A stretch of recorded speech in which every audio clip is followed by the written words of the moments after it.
जय हिंद स्टूडेंट।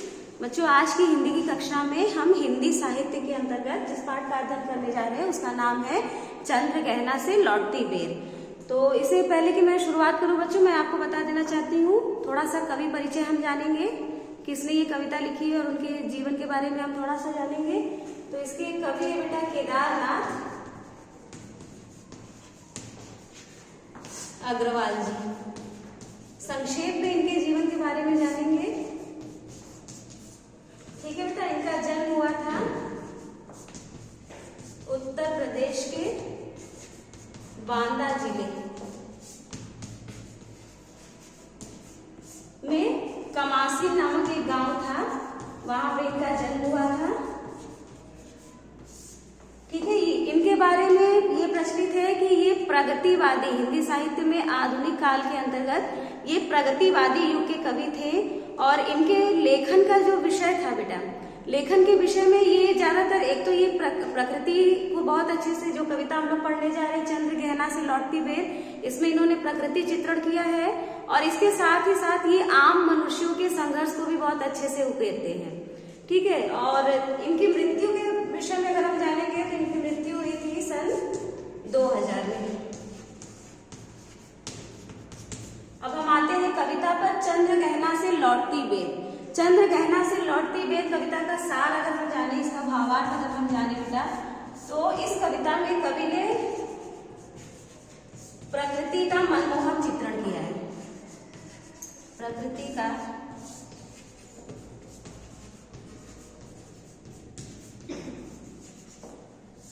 मनमोहक चित्रण किया है।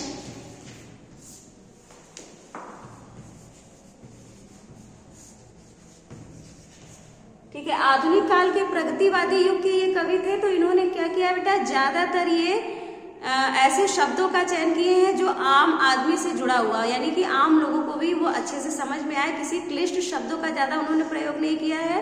हिंदी की खड़ी बोली के अंतर्गत कहीं कहीं तत्सम युक्त शब्दों का प्रयोग हुआ है, अन्यथा इन्होंने बोलचाल की सामान्य भाषा का प्रयोग किया है।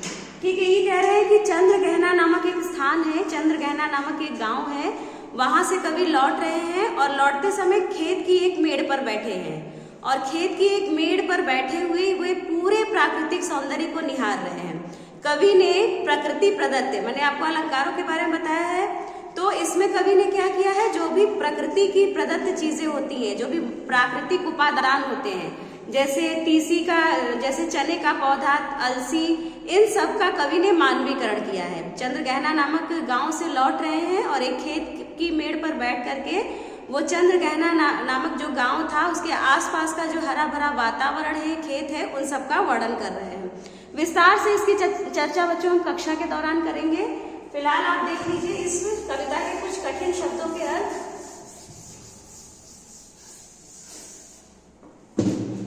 मेड़ पर, मेड़ का अर्थ होता है खेत के बीच से,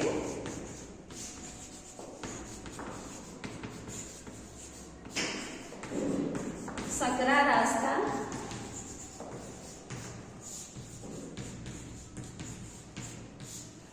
मुराठा का अर्थ होता है पगड़ी,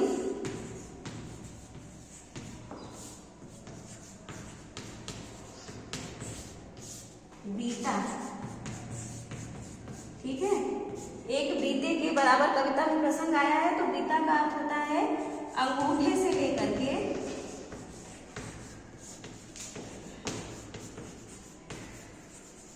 कनिष्ठा अंगुली जो होती है आपकी, ठीक है,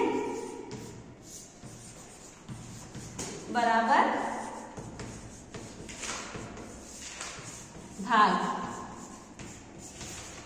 कैसा मनोहारी चित्रण किया है, कविता कैसी है, ठीक है, किन किन अलंकारों का इसमें प्रयोग हुआ है, इसके बारे में चर्चा हम बच्चों विस्तार से ऑनलाइन कक्षा के दौरान करेंगे। तब तक के लिए बच्चों जय हिंद।